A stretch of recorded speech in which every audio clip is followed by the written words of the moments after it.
Should start. So this is the real one, but it's the end of reel one of Del Toro's Frankenstein, which, as you know, is unusual to get a 35mm print of this, and I guess it does show on Netflix commitment to having 35mm as a theatrical release. That's it, and Guillermo del Toro as well. I think he's obviously a 35mm fan, and he wanted to get hold of a print as well. But this is going to be going into the archive collection after we finish screening it here, so that's a good thing as well. So the plan now is we're just going to kind of run through what Mark would normally do when making a print up. So I'm just looking for the overdots at the end of the reel. So I don't know if you can see that. See if I can zoom in a bit. So that would be the last set of cues I'd see on screen before I changed over onto reel 2, which would be set up on the second projector. And that's normally measured at about a foot from the last frame, which is there. You can also see there's a join there where someone, this has been screened somewhere else, and they've cut the end frame, leaving a reference frame. And that's so it would have gone on a long play system, similar to what they have at the IMAX. But not something we do here. We do changeovers. We do. We show, as I mentioned earlier, we show a lot of archive film on 2,000-foot spools. So, and as part of this process, as well as checking cues, the projectionists will also be checking the aspect ratio and the film soundtrack. So I'll just let Mark measure the cue dots. Will you explain what you're doing, Mark? Yeah. So now I found those overdots. So what I need to find now is the motor dots, which is the point where I start the. The point where I start the incoming projector, and that is normally, it should be 11 feet from the motor dot, which you can see is 11 feet, which is there. And there we have. You can see that. So that. I don't know if you guys can see that. I'm not sure, but that's the first set of dots we'll see, and we'll start the incoming projector, and then we wait for the motor dots, the overdots, which you saw at the end, and then we change over to the machine, and it should be seamless. Well, it is seamless, and you guys... It's usually seamless. Usually seamless. Yeah, you guys won't know that we've... The 11 feet can translate to about 7.5 seconds. So there's usually 7.5 seconds between seeing the motor dot and the overdot. And now you know they're there, it's always quite good fun to see if you can spot them while you're watching the film. Also, you'll notice this is a digital track, has a digital track. Again, I'm not sure if you guys are going to be able to see that, but in between the perfs, that's where the digital track lies. And each individual section of the SRD track is actually bits of information. So all the information is carried on the film. There's another system called DTS, which is also kind of squeezed onto the frame as well. We haven't got it on this particular print, but DTS is a timecode reader, and the soundtrack is actually separate to the print. And this is more commonly used with 70mm prints these days. So if you see, say, The Brutalist or The Odyssey will be coming out soon, the Odyssey will have a DTS track on it, and essentially a timecode reader with a CD-ROM or a file that comes, and you ingest that to a media player which plays back the audio during the screening. DTS is actually a kind of a higher quality soundtrack, so it's uncompressed, and SRD is compressed, but you do get digital audio which is always clean and good quality. We also have the optical track which runs underneath, which is technically a backup. Yes. And that will play Dolby SR. Every print will come with an optical track on it as well. Yeah. And it's also a cyan, so that blue dye is a cyan track, which came in sort of mid-2000s, I think. Yeah, just kind of made the printing process a bit easier. Where they took out the silver from the prints. So what I need to do now is rewind the reel so we can project it head out, which I shall do now. Often, whenever we show videos of how we operate in projection boxes, there's always a lot of interest in whether we wear gloves or not. And there are two schools of thought about this. Generally, if you're working with older prints that are maybe damaged, then we usually don't wear gloves, because the thing that's going to damage a print most is if it tears whilst going through the projector. And it's really quite hard to detect torn perfs when you're making up a print when you're wearing gloves. So yes, potentially you might be adding additional dirt, but you shouldn't be touching the frame anyway. And as you'll notice, Mark is touching either side of the frame. So you shouldn't be touching the frame anyway. It also means you can actually feel whether there's a torn perf going through, which is critical. Particularly, not so much with this print because it's polyester, which is almost unbreakable, and it's a new print. But for older prints, then you just need to be very, very conscious that you're not missing any damage to the print, which could get worse during projection. Okay, nearly there.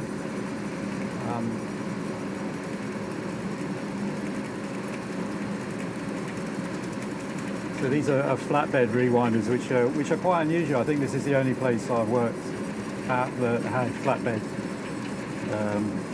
rewinders.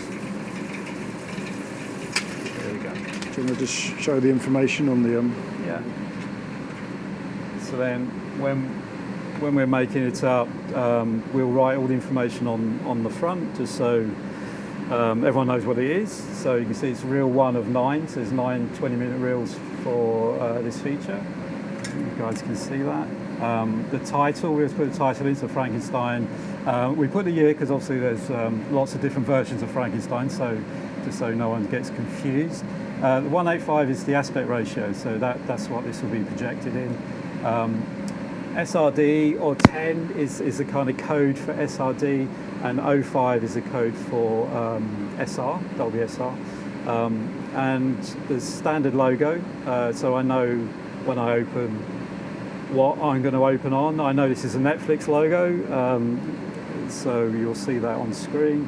And these are the changeover cues, which you've seen as scratch rings. And then it's been made up by Steve, so Steve Gray, and he'll initial it. So we know who to blame when it goes wrong. We know who to blame when it goes wrong, yeah, exactly. We're joking.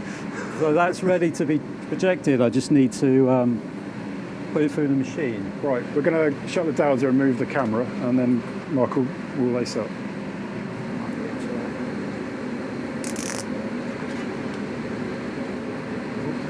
Zoom out a little bit. So, okay, you'll be back on screen? We are, look at that. That's great. Have we got a bit of time? Did you want to talk a little bit about the projectors, Dom? Yes, these are the famous Vic 8s that I've been banging on about for most of my presentation. So these were originally in NFT1. They're decades old, basically, very reliable machines. They're gear-based, so they have an oil box, and everything's run from the one motor. You've got various sprockets you can see here. You've got, I don't know if you can see my finger there, that's the intermittent sprocket. That's where the magic happens. So that's directly beneath the gate. It uses Geneva drive, so starts and stops 24 times a second. In here you have a shutter, which we've got 3-bladed shutters in NFT3. So the shutter opens and closes on each frame 3 times, and this is to avoid motion blur when the reel moves from frame to frame. 3-bladed shutter means you get even less chance of motion blur, so it's a very steady picture and very, very little flicker.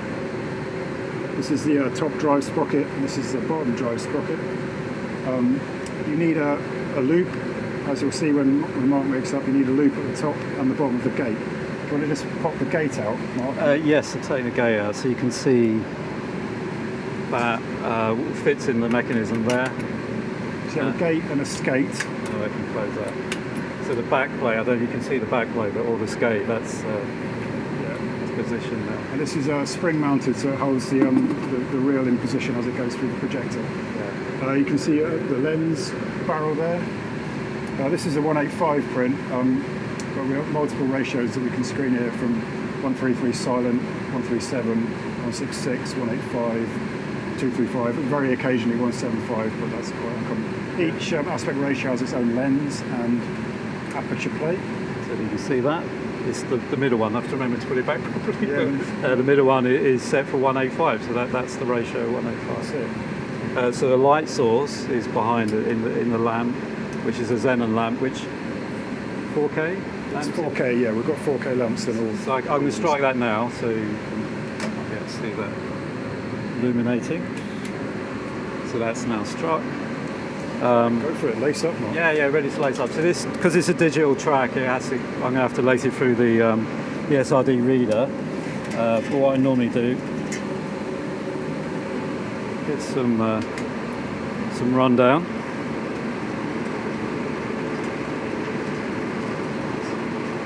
So you might be able to see the leader coming down. It's actually got a TV leader on this, but which is not uncommon.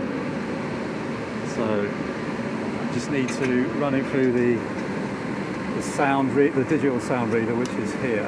I'm not sure you can see that on the camera. I guess it should be said at this point that all of this equipment that we're using here is obsolete, and it's quite tricky to get spare parts these days. So when things go wrong, you need to be quite inventive. Really. I mean, there are still spares out there.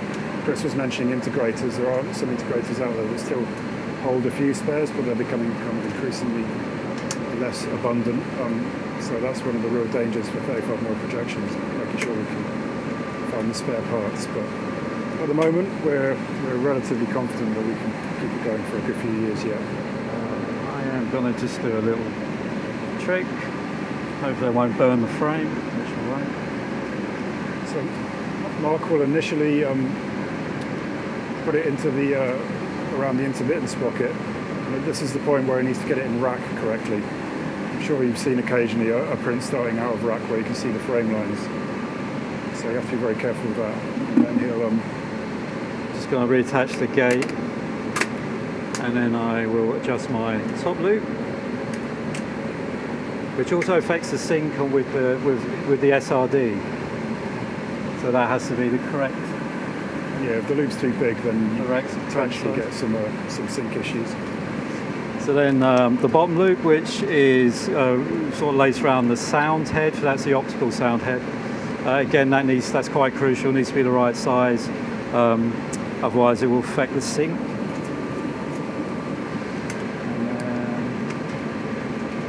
The bottom loop is to get rid of the flapping of the film from the starting and stopping of the intermittent, because the film has to be running smoothly over the sound reader so you don't get any wow or any flutter during playback. Not such an issue with a digital track, but I mean the majority of the films we show here don't have digital tracks. Okay, and that's pretty much it. Need to make sure my lens is engaged, check all the rollers, double check everything, triple check even, and then I will need to run it down to optical point, which is there, so that's about 8 feet from the first frame. Are you in rack? In rack, definitely in rack. Lamp struck, and we're gonna try and start it up and then switch to the film in a seamless. So let me leave the door open. You can see it start. So it might not be too seamless. I'll just get it running, and then John can. It's up to you, John. You drop the lights.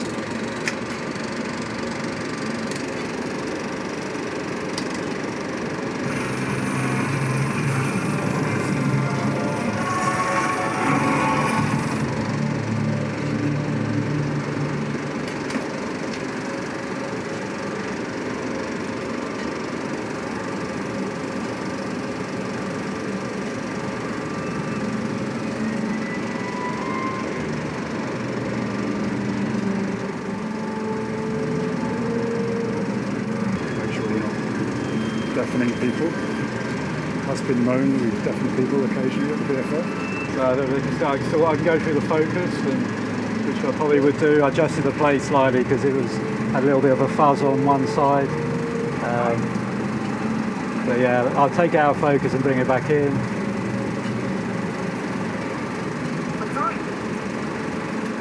This is quite handy because it has subtitles. So. There you go.